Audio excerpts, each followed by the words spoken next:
Hamilton. This is Cutting Through the Matrix on the 15th of November 2020, and hope you're all managing to hang on with your fingernails probably to this idea of reality, which is rapidly losing its credibility as reality, because we really are in an amazing system, a massive psychological warfare program.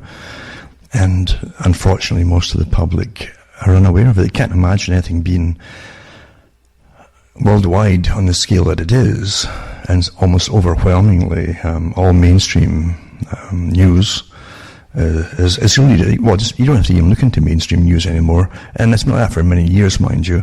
You can look into one radio or television station and get exactly the same news articles, read in the same way, scripted, one to the other. They all get it from the same one or two sources. So that's a lot of power when you think of maybe one or two sources. They're probably really just one source, really giving all the articles out across the world to shape your minds, because that's what it is, isn't it? It's news. It's just data, and it's planned data, though it's not incidental, except for the little trivialities of local things that happen and have no real relevance to the future.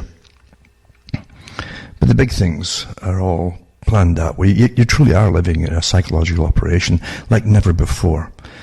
And it's been on the go for a long time, especially at this level, because it went into force before 9/11 happened in 2001, when all the countries, I mentioned this so many times, it's so relevant because all the countries went into the same mode at the same time, even changing the uniform of local police and national police into they're all wearing the same black-clad military outfits with the pants tucked in to the boots, combat boots and so on. That was a big, big shift, getting you prepared for a different kind of society where you'll be obedient. That the black uniforms traditionally are associated with the hangman or the axeman, the state-registered axeman, and that's what they represent. Something that's done in the dark, you see, and is covered by the dark and so on.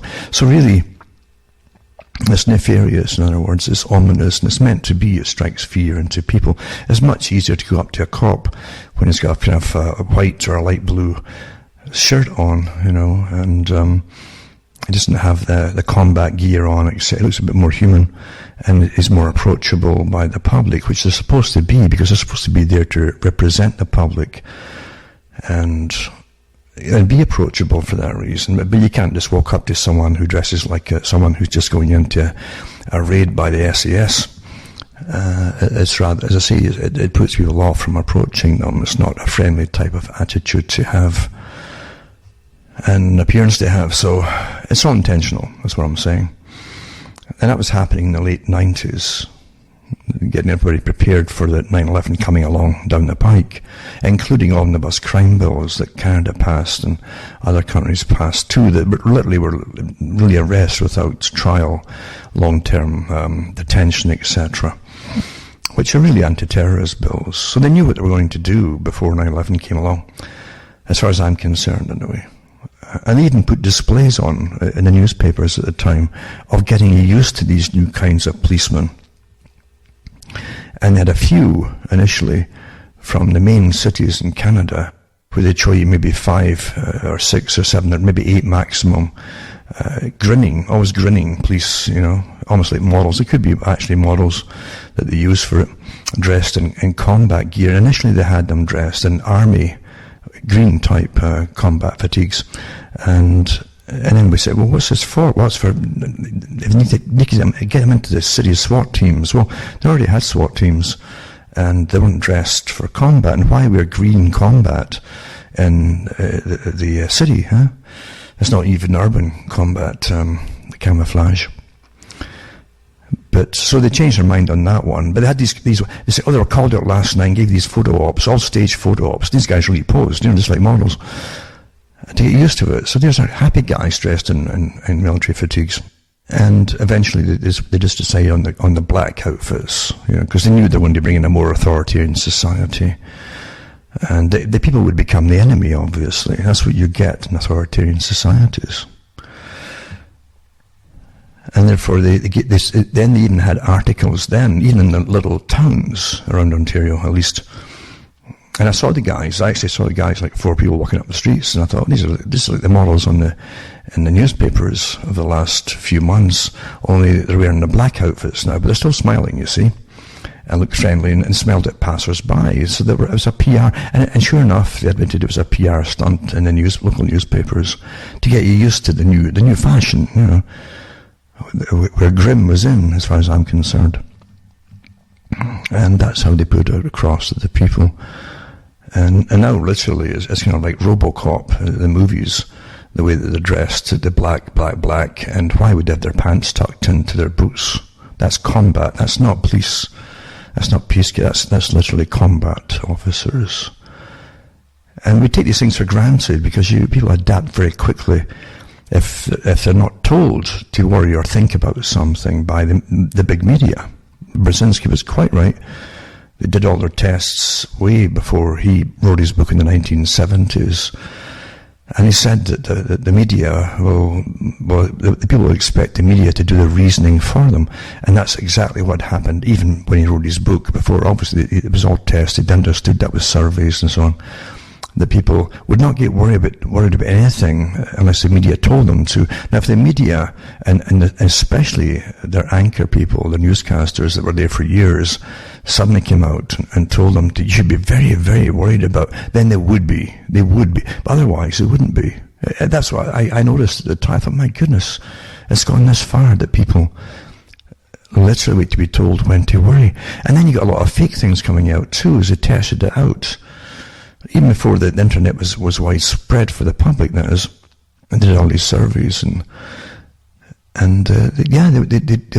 would put out fake things too, until you worried. And sure enough, you would see letters to the editors of the newspaper and so on, jumping on board with something. That's terrible what they're doing to those young girls in Nigeria, and so on. And a lot of the stuff actually was testing. They were testing it on the public to see, using emotive type articles to get them on board with something. And for some reason tell them that you should really worry about that, you know. So you're constantly being experimented upon, and that's what the public unfortunately don't know.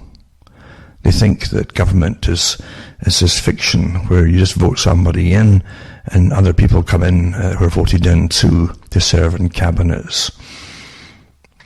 And then they just decide things as they go along, all by the little selves. And nothing is such a fiction. That's an incredible fiction. Because politicians literally don't know anything about the positions they get appointed over. That's why the civil servants are so important, because they're there for life and they have specialists in each department and know exactly what their department does. So the politicians are supposedly appointed over them in order to be a kind of a gatekeeper to the public. So they're an intermediary between the civil service government and the public support. That's the farce of what they tell you is reality. And nothing's further from the truth. It's very hard to get a hold of an MP, the actual MP themselves. They're too busy watching and receiving lobbyists, you see. So that's it's a fiction in itself. But that's what it's supposed to be, so that civil services couldn't do whatever they wanted to without oversight by a system over them, represented by the politician appointed to the Department of Health or Department of whatever. And that's long gone, obviously. And in most countries, it's probably long. I don't think there's any real democratic countries left. Not that you ever really achieved real democracy, because along with democracy, you have an open door for corruption, because mainly psychopaths go into politics anyway, especially today. You don't have the statespeople that are there to be kind of on guard watching and so on behalf of the public. There really isn't an ombudsman, as they used to call it, that was supposed to look over all these different positions that politicians filled on behalf of the public. They would warn the public and supposedly, or at least warn some of the politicians that were going too far with their departments. So it's kind of all gone. And quite rightly so, in a sense, from their point of view, because you're not supposed to be living in a democracy, even the countries that pretend that they are. And it's not a democracy at all. It's a fragmented special interest groups. That's what they've created deliberately. And this is the substitute for democracy for all, you see. Therefore, you can't have unification of the public on any real matter at all. And that was all done deliberately. Divide, and conquer. And then you appoint leaders for each special interest group. That even the followers that supposedly represents are scratching their heads over whether they're really representing us or not. Well, of course we're not. You're conquered, unfortunately. And the experiments of democracy were short-lived anyway. They were gone long ago, as far as I can really see.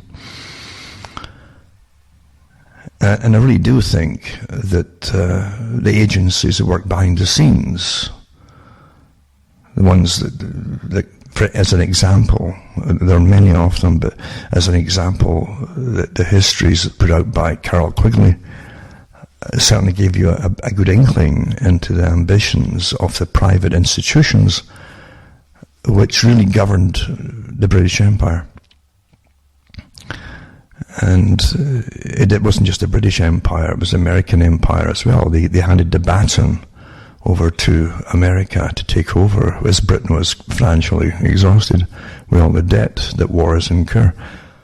So Winston Churchill himself, there's a book called The Whispering Gallery, I think it was, written by high-level bureaucrats and high-level civil servants. They were very important, as I say, because they really keep things going. And they all have their real in-depth knowledge of what their department does and how to fix things and so on. Whereas the politicians can get moved around and appointed. Britain's famous for it. It's like musical chairs. They just appoint so-and-so and then have a reshuffling in the cabinet, they call it. And then they'll move them around. Or you're now in charge of the Ministry of blah, blah, blah, and instead of the Ministry of Health or whatever it is. And they keep shuffling them around. And all they do is get their reading cards basically drafted up for them for speeches by the civil servants in charge of the department they're put over. And most of the politicians, really, I really mean it, I don't think they care what department they're put over. I don't think they've got a real care to know even what they're supposed to be doing.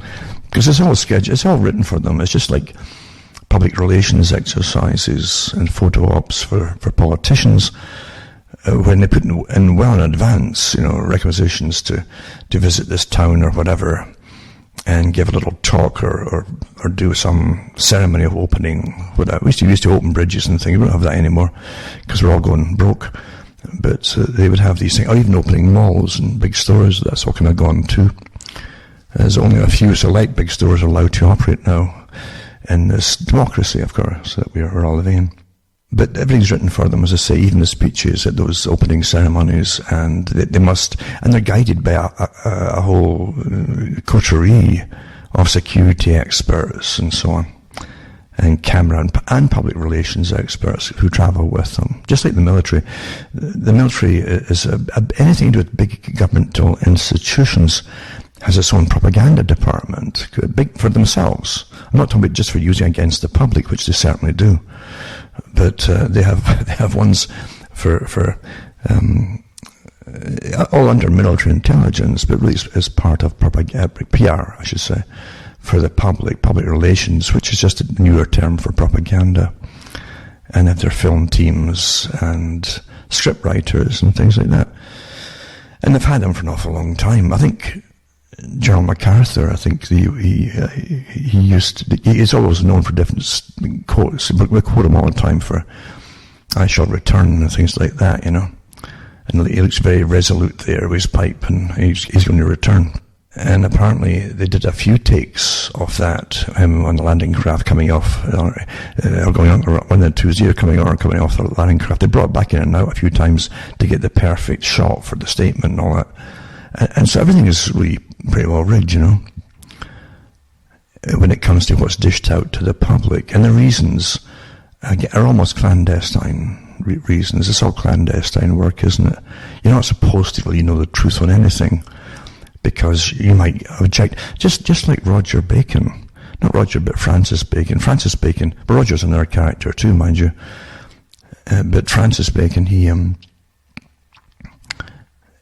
he gave a resume, basically, to royalty. It's just like Machiavelli.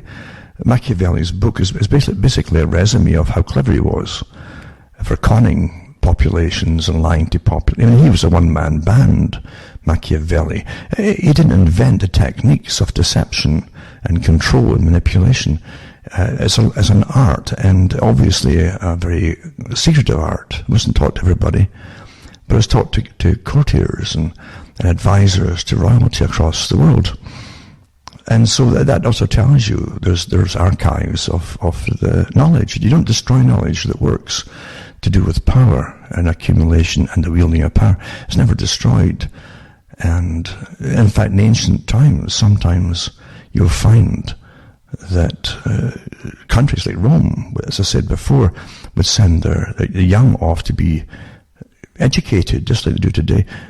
But in countries that you would never think of had advanced universities. But they did. And in those universities, they found out the ways of the mind and how to control people and how to deceive people, populations, never telling the truth. As Francis Bacon said, they'll never understand, or if they understand, they'll object. And if you want to manage folk, you don't want them objecting to what you want to do to them. It's very psychopathic in itself. But we're given for us, the people, the general, we're all the scum and the flotsam, you see.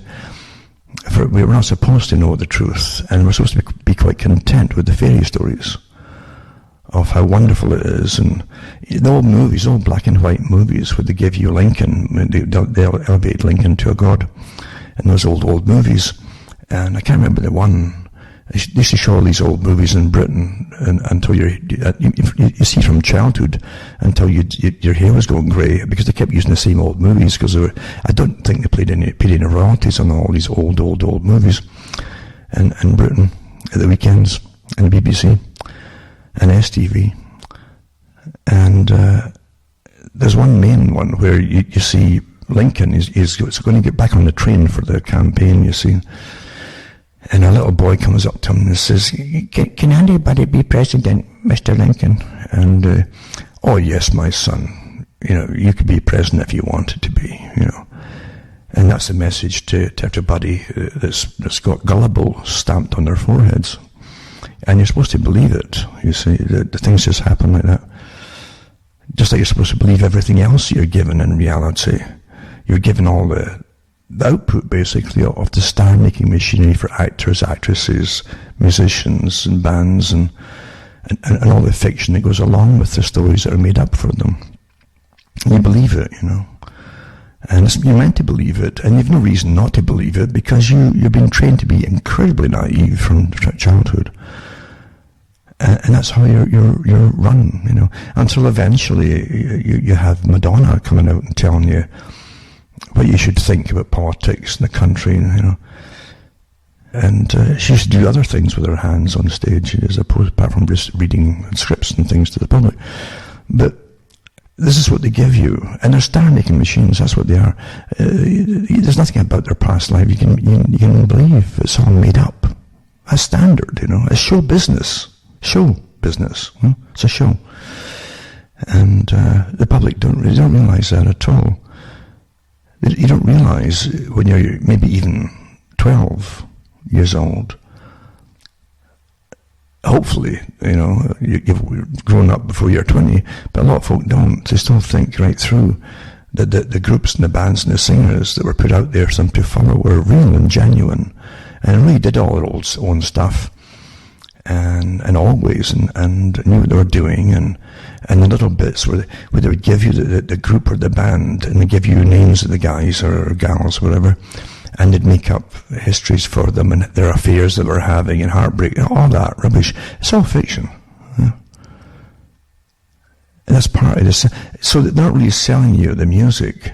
They're selling you an idea, an impression, and a complete fantasy. A soap opera. That's what they sell you. And they don't show you behind the scenes of the show, of the session musicians and the writers that write the stuff and do the work, and arrange it all, and then put it together and sometimes play it for them. So that's That's part of the mythology too, but it's the same with everything else in your life. They make the star-making machinery, and I've given talks on it before. Some of the people that the Unabomber was going after, because of he claimed that the world that the guy's targets were bringing in was going to be hell on earth. That's what he claimed.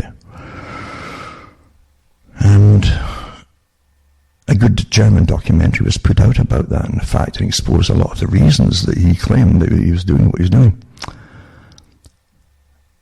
But apart from just that side of it, one of the guys who was after spoke on the documentary video that was done, and his job was at making the stars, making scientists into stars, he said, with using all the star-making machinery, and until you really believe everything the scientist says. Once he just goes off the topic of what his particular speciality is, people will still follow him. He's so bright and intelligent, so if he's telling us to vote for this or do that in our lives in society, we should do it. That's how easy it is to manipulate people. Quite amazing, It's kind of like calling up people on the Ouija board or something like that, or a seance. Look at the history of the world. Look at the history of the world. And I'm not knocking that things don't happen. I do know that things do happen. But what I'm saying is how folk get entranced by means that are put out there by Hollywood, for instance, in movies and all that. And folk will dive into the occult simply because it's made to be trendy. They don't realize they're being manipulated to go along with it and to actually follow and alter their behavior even, or their thought patterns as they follow what's put out for them to follow. Many, many years ago in Britain, and maybe in the world, I don't know, there was a magazine put out. I think it was called Man, Myth and Magic, I think. And it was maybe a monthly issue. I'm not quite sure it was weekly or monthly. But a lot of people, young folk, were snapping these things up. And it was little tidbits, little mouse traps, they call it. They entice you in. You say, oh wow, that wonder thing when you're young really grabs you. And you want to know. And you do suspect there's something more to everything than just the dryness of politics, etc.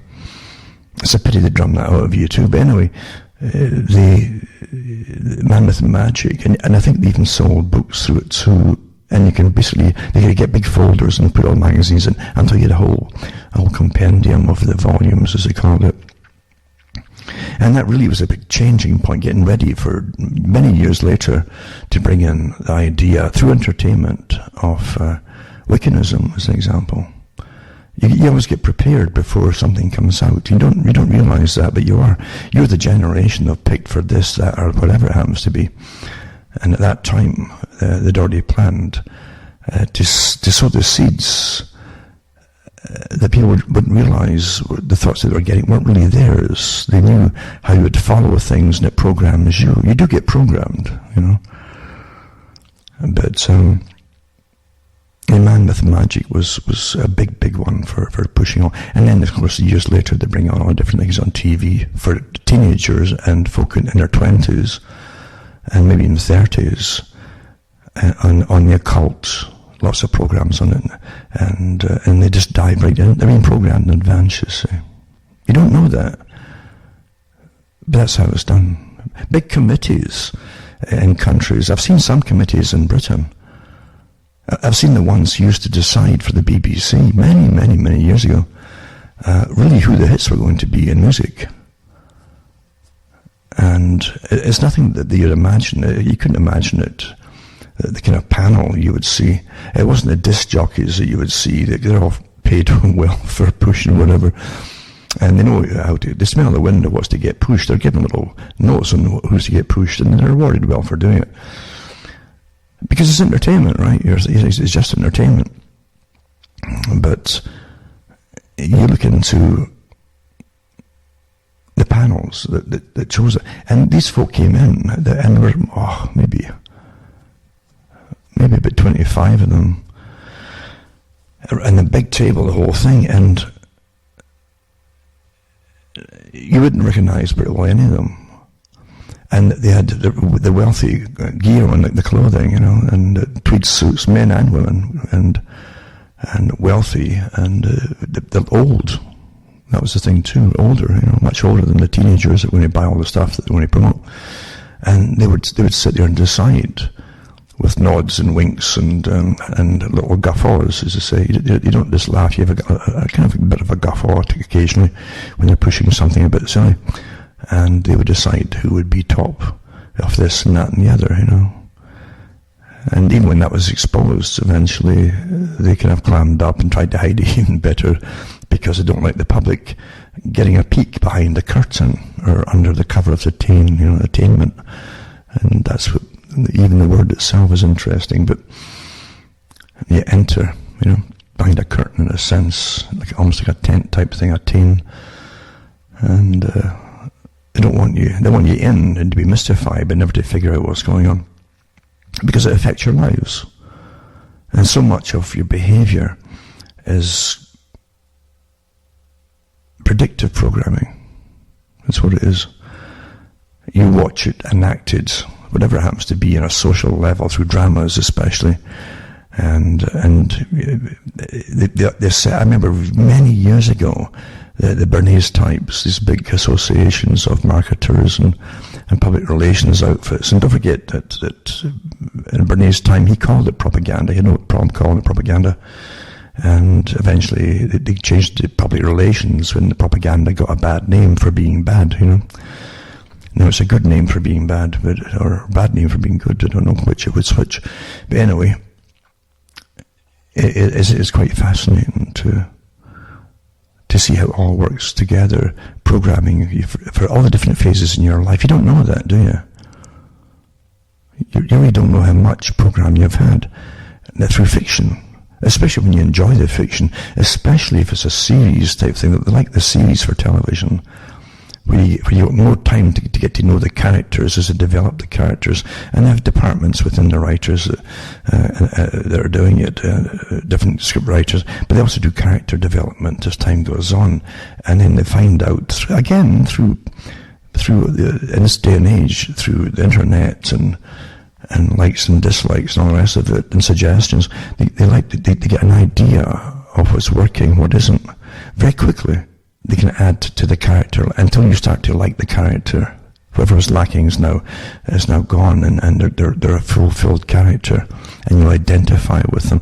And such a character, then you can start writing where the script is to go off from a basic futuristic sci-fi until now the one that you like is going to take the side of whatever oppressed group or whatever it is that they're pushing and political correctness at the time.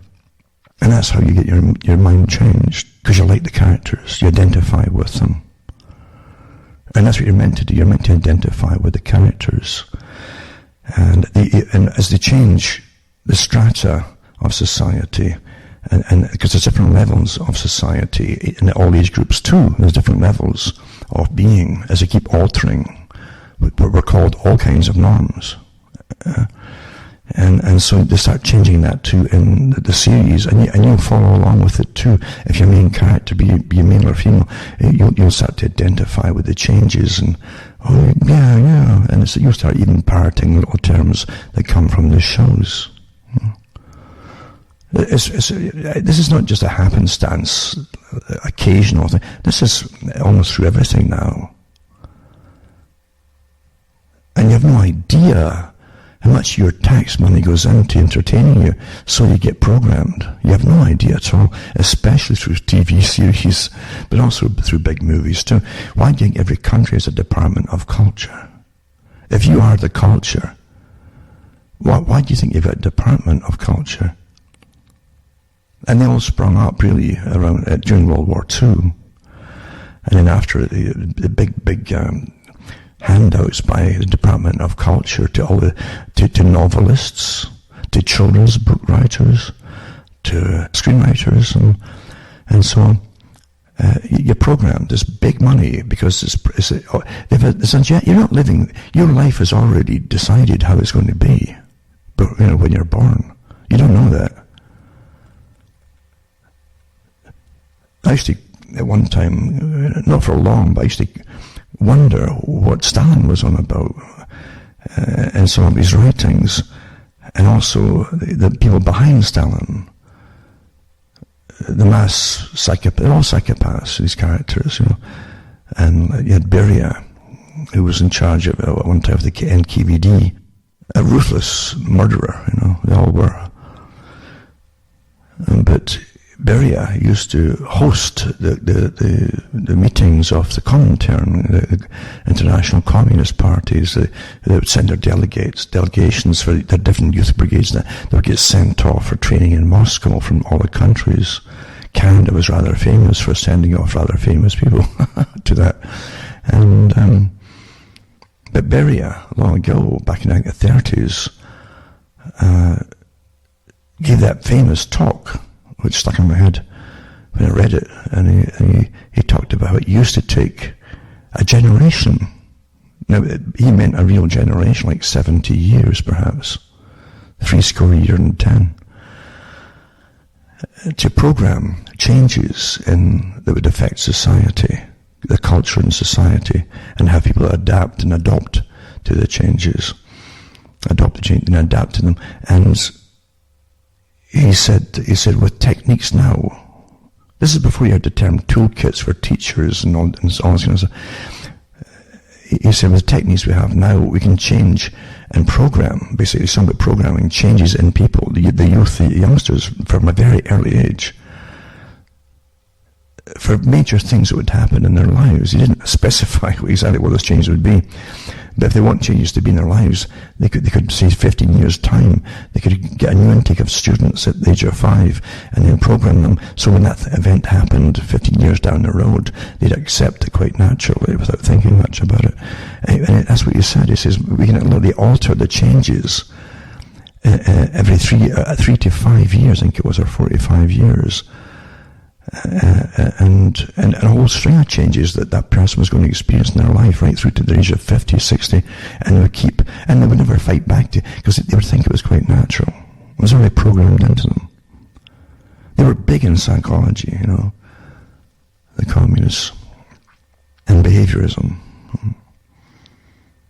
And so many things that were learned from the communist days were brought back by people who visited the Soviet bloc countries. And you had your great admirers of the Soviet system, which puts paid to the nonsense that it was all straight-lined, them against us, because why would you put all your scientists over there, your top scientists over to meet their counterparts every year, maybe once or twice a year, for big meetings so they could exchange and get to know each other and so on, and exchange views and knowledge. When any intelligence book would tell you that the Cold War would be won by the nation that had advanced scientific secrecy and so on, and secrets. Well, why would the last people you want to share it with is your supposed enemy, and let them get access to friendly acquaintances with their counterparts in the Soviet bloc countries. So anyway, you really are living through a bit of a farce. And you always were living through a bit of a farce. And you still are. It's even worse today than it was then, with what you're told is truth and not truth, and untruth is the other side likes to call it. So you're living through a script. Again, I go back, just before I get off this part, getting back to the idea of propaganda. That great series, that great long-running series, I call it great because I hated it. It was called Coronation Street. I don't know if it's still going or not, but the generations, I think, grew up with that Coronation Street. But every possible thing that was going to hit Britain, from unemployment, austerity, all the social changes of divorces before the divorces became normalized, and mass migration of all kinds. The reaction to mass migration, all the way you're supposed to behave and react to it was shown through drama scenes within the context with the characters in Coronation Street. So much so you were told how to react to different types of migrants coming in, different categories of them, and belief systems and so on, and how the youth would mix with your family, you know, like all that kind of, all portrayed out in advance, you see. Quite amazing. And great detail too. And eventually they admitted that Coronation Street was so heavily financed by the government and different agencies. And they also had, they had full-time psychologists working with them and behaviorists, and they brought in social work departments, professionals, and counsellors for divorce, all these things to make sure it was, to get the right, get the context for the dramas that they would show in their fiction, supposedly, that was going to happen before even the mass migrations happened. They were showing you how to react before things happened. So that was amazing predictive programming, you know. And sure enough, they know that they even know if it's easier for men or women to be manipulated, and that's always been the way too. Because even Bernays talked about it. That right around after Bernays too, up into the 1970s and 80s, when magazines there was hundreds and hundreds of magazines, and most of them were aimed at women. And because they said that women were easier to change. And women too, through psychological evaluations, that they're more easy to program, in a sense, to try something different. Men are way more conservative in a social setting by nature. They don't like change much. But women will try the change. It's promoted. Oh, this is fun. This is going to be fun. This is good for you. And they will try it. So they have a great day, a great field day, testing all these things out, what women they say. And this is from the public relations books too. They still teach this yet, all the facts and the statistics, etc., of how things work. It's astonishing. That's why the United Nations, by the way, has all these programs aimed at women across other countries. How to start their businesses for women, how to give them funding for women. The guys really don't exist as far as the UN is concerned. Very important, because the UN is a front too for the big global organization that runs the world. And the same organization that the WEF is on board with, and they're on board with the same direction, of course, on every particular topic, actually. Quite fascinating to see. So you got to realize the world that you live in is a fiction. No one's left behind, you know, because if you're alive, you've been programmed.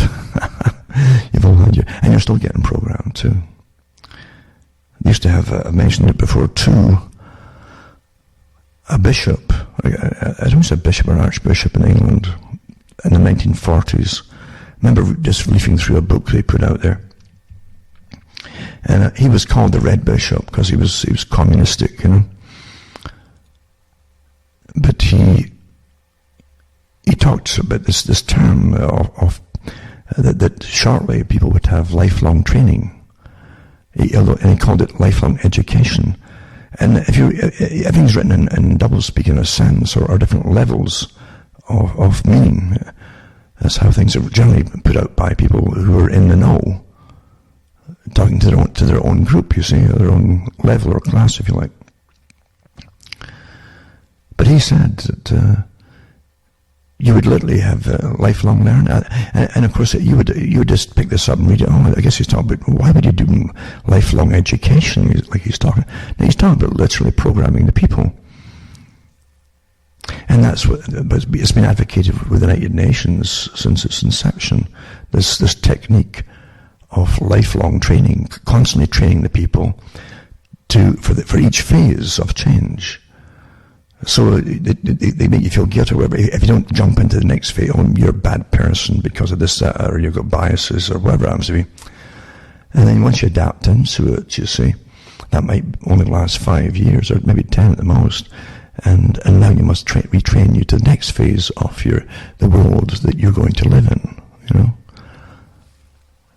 And it's lifelong training. step by step, 5-year plans, 10-year plans, 15-year plans, 20-year plans, which the communists use and the United Nations still uses. So that's how incredibly precise things are. And yet we go through our lives, up until we're all locked down with this phase of it, which was planned years ago too. And we used to just, people would come home from work and flop out in front of the TV, and they might get a beer or something. A lot of folk did that. And they zonked out because the stress of jobs, and boring jobs too, mainly, has its wear and tear on you, and it zonks you out. You didn't probably want anything to really be interested in, if you're tired. And so you want something to be light-hearted and trivialistic. And even that they knew about you. And so everything was catered to different groups of people and segments of groups. That's why so many TV stations came out. And sure enough, you'll find your niche, according to your personality type and so on. And they'll flood your mind with what appears to be meaningless trivia and light-hearted stuff, or even silly stuff, or very amateurish stuff. Didn't matter. Because in amongst it, just for you and your type, you see, they've got the programming in there for you as well. And that's how it is. There's nothing you see in a set on TV with the scene, the set. Even in a room. It doesn't have a panel of people discussing it. That little flower on the table over there, and what colour should it be, what type of holder should be for that flower, and that's all discussed. The visual understanding of things is a science, because the visual, just like hearing, is a language, and you don't realize that if you look at a particular scene in a set, you'll be directed as you're listening to the characters, maybe talking, maybe two people talking in a room, as an example, or outside the house, or wherever it happens to be. You're seeing it. And you don't realize as it zooms in to the two characters before this, that your eyes have already seen certain things placed there to cue you in to that, and then something will move over to the right or the left, and your eyes wander to that as they're talking, and you don't realize there's different languages getting put across there at the same time, and your subconscious picks it up, and it will influence you. You won't even know it's happening. Now with the internet, or put this way, the artificial intelligence, and the visualizations and on television and the scenes and the movies, it's a field day for programming people. I mentioned before that for every penny you make, there's thousands of companies out there competing to get it off you. That's the system. That's what advertising's for. But it's the same thing with reality. When you try to find what your own mind happens to be, and you want to think for yourself and get an original thought for yourself that's not an opinion from someone else. There's like a million companies out there, and agencies and government agencies, and they're farmed out. There's more farmed out agencies than ever before, so that they're not technically responsible to the people or to politics, But there's a million companies out there trying to get that thought from you, to bend it again, and so you'll take theirs and reject it, so they can put their thought back into you. That's how it's done. So important, isn't it? And folk never, it's almost inconceivable, again, this can happen without, again, some big declaration from the voice out there coming. Listen to what's going on here.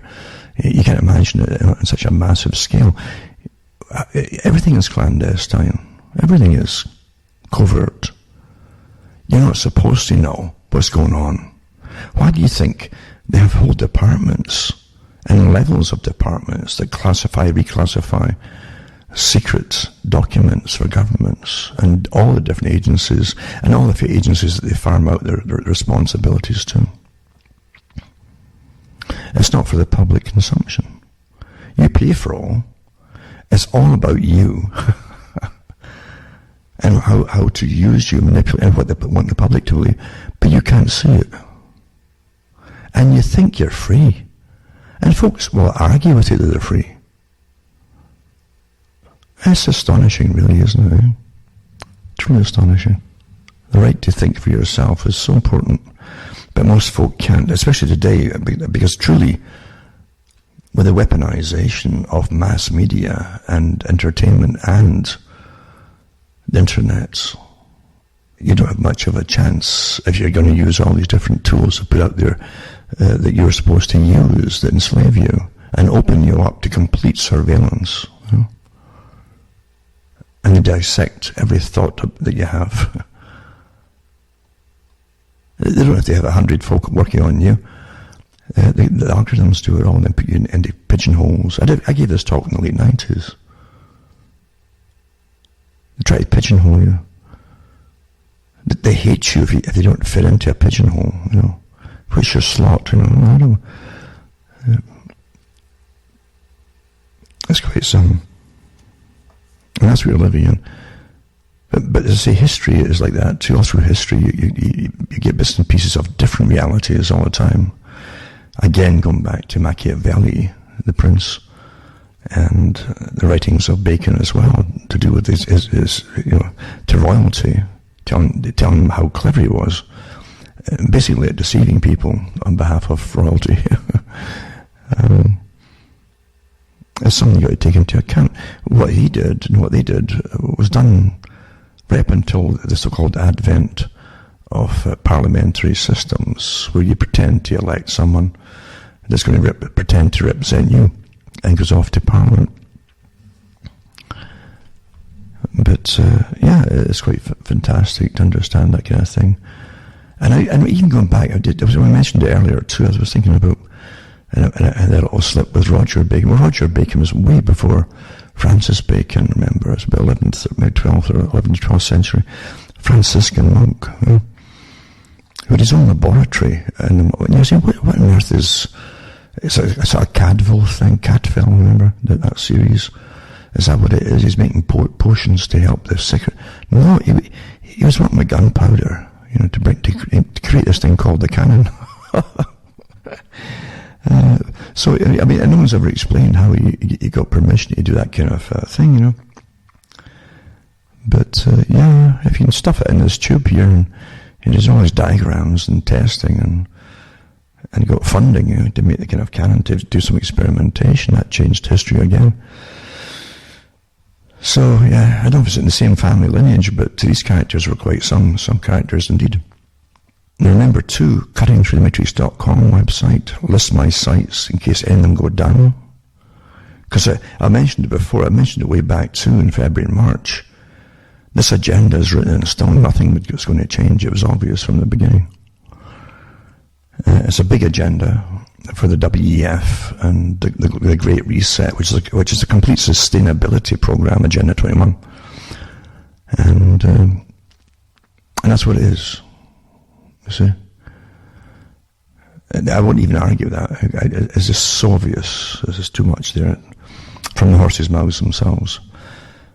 But in the different so-called lockdown phases, it really is to implement all the different parts that the SAGE group in Britain and other groups in the Event 201 talked about too, where they would also go after people who would speak out against. It was to bring down social media, big time, and complete censorship of the internet, except for pornography. You probably watch lots of pornography and that kind of stuff. But anything that would challenge any official statement out there, especially when statements sound so insincere or bogus, there's always a lot of retaliation by the public about it, because we're not completely morons yet, you know, most of it anyway. And so they're going after people using the old-fashioned techniques of terrorizing people. And they said with the lockdowns, there's different stages, they would eventually start arresting people. And that's what they do in a wartime scenario, as I say. This is a wartime scenario. This is what they came out with, a wartime scenario, to give themselves the pre-existing powers for total lockdown of all kinds, and simply arresting folk, even though that you don't have a country opposing you at the moment, You are the enemy. And see, the war now is you. You are the enemy. When they turn loose propaganda units from the military, and all countries are doing it now openly, by the way, on their own people, you are then the enemy. You're the designated enemy, not some people over in Afghanistan that they have their minds altered and be persuaded into something. It's you now. In their own writings, by the way. It's you. Now, we're going into the psychological, we are in the psychological phase. We have been from the beginning of this whole thing. So first you get coercion and persuasion, and the next time, and then you get hammered, there's people being hammered with disinformation to try, if they fall for it, they can get banned too. You see, it's all prearranged, including the dark web, as they call it, that lots of billboards put out there for them to fall into. Do you really think they just sit back and allow you to have a secret way of communication? When the makers, basically, the whole Silicon Valley on board with this whole agenda. Because everything in your world, all the media is on board with this.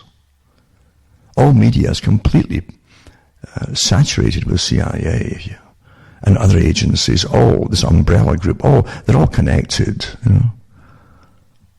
This worldwide group, MI6, GCHQ, MI5, Mossad, and many other organizations across the world are all one, And of course, with the 5 eyes, as they call it, it's actually 6. But they all share the same information. They have done since even before 9/11 happened. So you're living in a complete fiction already if you think you still are free and everything's on the up and up, etc. Nothing's further from the truth. An agenda had to be fulfilled. The elite are the globalists. The same elite that wrote about bringing a European Union in back in the early 1900s. The same group that talked about eventually a unified Americas and a Far Eastern bloc that would be unified too, and who set up the organizations to bring it into force. The same organizations that publish books about it. Do you think we're going to sit back and watch the supposed populism, as they call the term now? I love the terms just come off nowhere to the public. And populism, supposedly now, is like nationalism. You see, and when I was young, you really just had inside a national nation. You had political parties, you had left wing and right wing and middle and all that, but it was still for the nation, as far as you would think it would be. But then as time went on, you started to notice they talked about the left and they talked about the radical right. You never got right wing anyway; it's always radical right. So, and then you realise they changed it again, the meaning, the definition, that if you still wanted a nation, then you were a right-wing extremist. That's what it still is today. It's nothing to do with Labour Party on the left or anything like that anymore. But when they saw the populism going for Europe too, and countries getting so fed up with that monolithic communistic or bloc of the EU Parliament and so on, then they wanted out. Never mind the squandering of billions of pounds of money to the darn thing every year and get nothing back. It's totally corrupt, of course.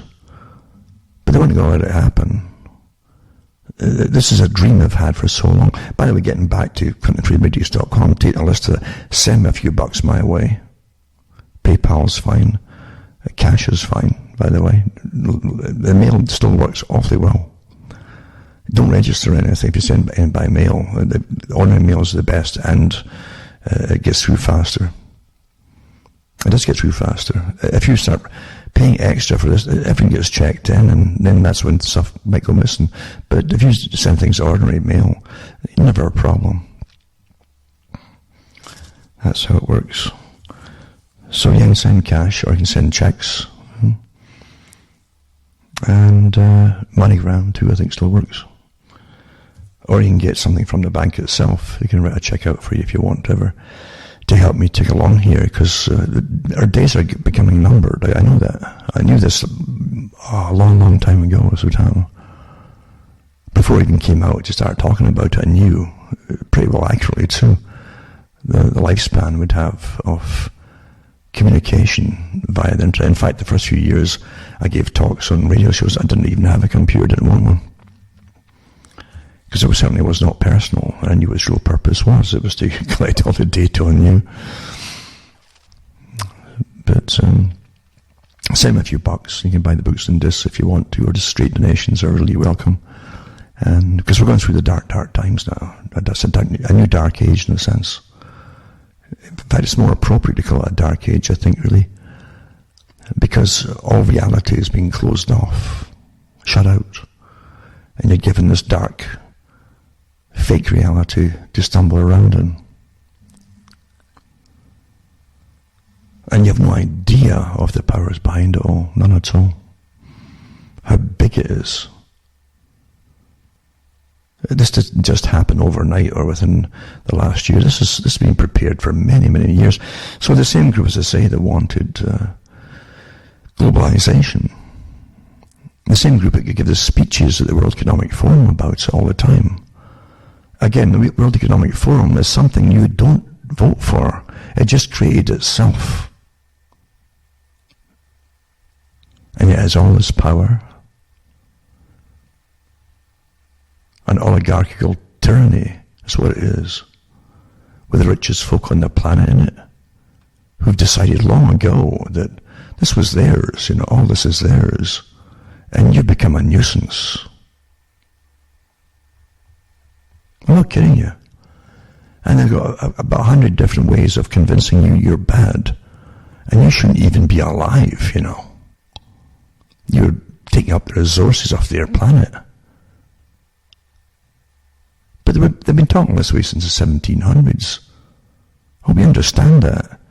The select groups have been prattling on about this, and even in days of Malthus, who came as a frontman, an economist, who came an early economist for the big Bank of England group in the city of London. And one day all these peasants will be breeding, and there'll be too many of them, and we need them for wars and for the creation of a British Empire at the moment, but one day there'll be a problem, there'll be too many folk, and we don't need them. There you go. That's my summary of it.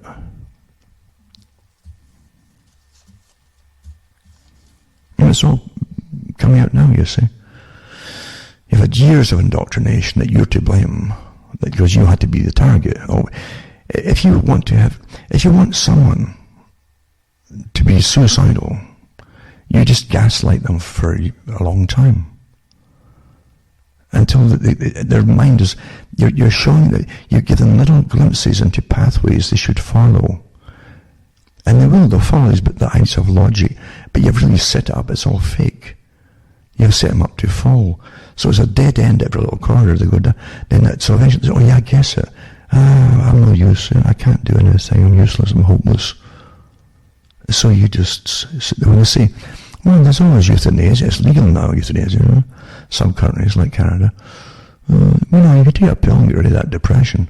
Like they do in Holland now, And bingo, there you go. You can be kidding about this. The first psychological warfare is to defeat an enemy. You're the only enemy. Before anything else happens. Persuasion. Look at the logos of the PSYOPs units. When they do, they had really blatant ones before they changed a couple of years ago in the States. How to persuade and alter and basically behavior modification, right? But they used to do influence and all the rest of it to bring you to the proper conclusions on whatever they wanted you to come to without you being aware of it. All science in itself. Again, paid by your tax money. And you are